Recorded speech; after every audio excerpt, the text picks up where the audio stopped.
casharkeennan waxaan ku eegaynaa habkaan u isticmaalayno if statement.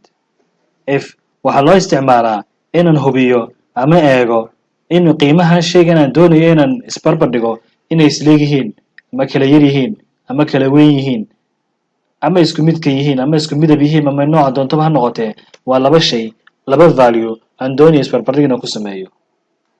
qaabka loo qorayaana waxa weeye if baan qorayaa bracketkaasaan noocaasan furayaa kadibna haddana bracketkan waan xidhayaa bracketkii noocaasaan furaya halkaasaan ku qoraya gudaha ayaan ku qoraya labada shay aan doonayo markaas inaan isbarbardhiga ku sameeyo.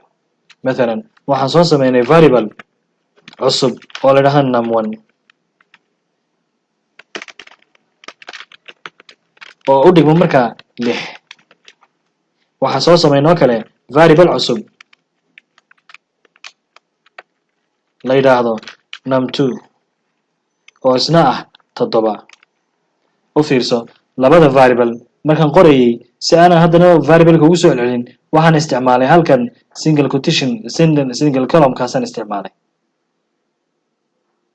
semicolumkiina xagga dambe ku soo xidhay. waxaan odhanayaa markaa if num1 haddii uu ka yar yahay num2 xaggan waxaad igu qortaa console.log consoleka waxaad igu qortaa yes.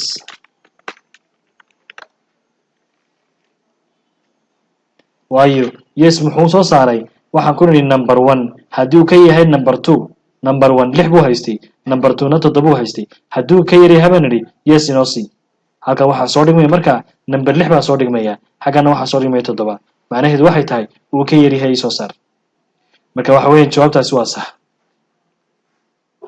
haddii hadda aan kala bedelo aan kaa ka dhigo 8 aan hadduu haddana isoo samee waxaa arkaysaa inaan wax jawaab ay siinayn sababtoo ah shardigan aan doonayay muu dhicin oo sidanu doonayay muu dhicin. number1 haddana number1 iyo number2 number1 ka weyn hadda. haddii aan isticmaalo haddana calaamadda oo ay tahay macnaheed number1 hadduu ka weyn yahay number2 waxaad arkaysaa in haddana isoo saaray yes. else waxay ii saamaxaysaa markaa jawaabta haddaanay sax noqon in aan jawaab kale bixin karayo.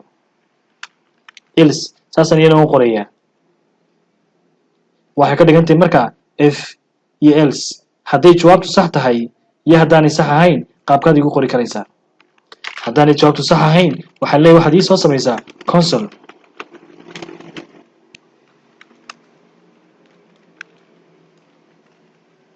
macnaheedu waa maxay shardiga koobaad aan siiye waxa weeye igu hubi waan ka wariyay haddii number1 uu ka yar yahay number2 hadday jawaabtaasi sax noqoto yes ii soo saar.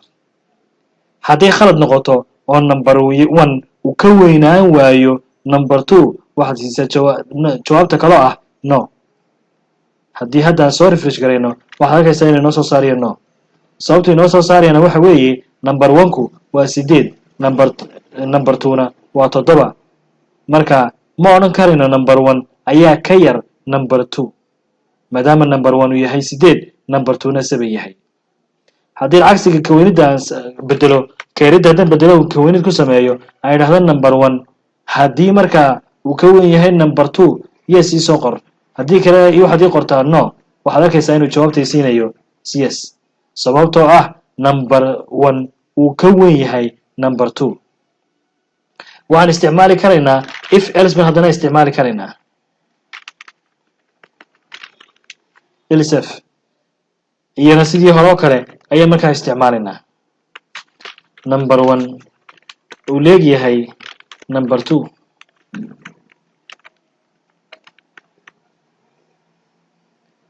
else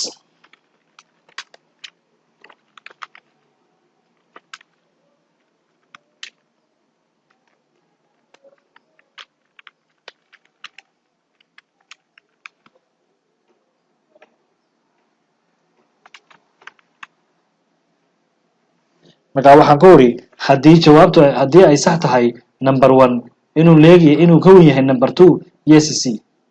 haddii kale hadday jawaabtu tahay number1 iyo inuu number2 isleeyihiin waxaad siisaa no. haddii aad intaa midna weydid waxaad siisaa maxay sorry halkan waxaan ka dhigaynaa 70